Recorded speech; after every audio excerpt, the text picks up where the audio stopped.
So sa ating video may gagawin po tayong kakaibang vlog. Kalodi, may gagawin tayong ibang panahong vlog. Kalodi, sa ating video ngayon may gagawin po tayong Kalodi. So ngayong video tatalakayin natin lahat ng mga trophy ni Mr. Bastin kung kanino mga ibon ang kinarera niya ng karera.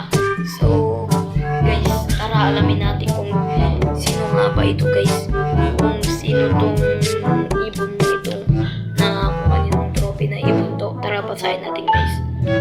Okay. Lodi, babasahin ko na.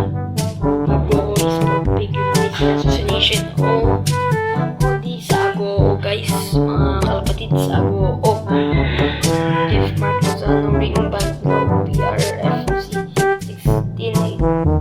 1683 Port overall champion. Port siya guys, Port overall champion. Tara guys, hanapin na natin.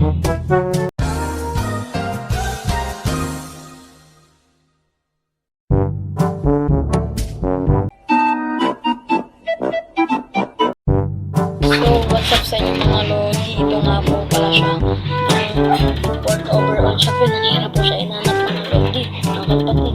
Ito nga po pala siya sa Go Port overall champion. Siya si Payat. Si Payatot guys.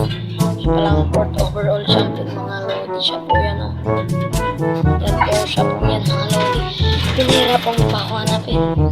So, mga lodi, yan po siya. So, yan po mga lodi. Kung gusto nyo pong pumunta dito sa mawakan lahat sila, ito lang po ang aming street barangay Baybay, Santo Tomas, Calangman.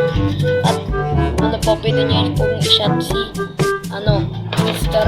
Bastin o kaya ito po ang kanyang Facebook account guys. Yan po ang kanyang Facebook account guys. Shot nyo lang po sa kanya. Yan po.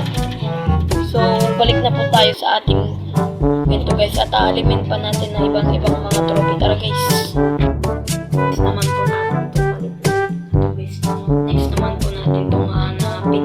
Tignan po natin kung mahanap sila kasi pinahirapan ako hanapin si Payatot eh. Hirap sila hanapin guys. Yan po. Yan guys. Yan guys. Hanapin po natin ito kung nasan po ito mga lodi. Kaya tara lods. Wala din pala.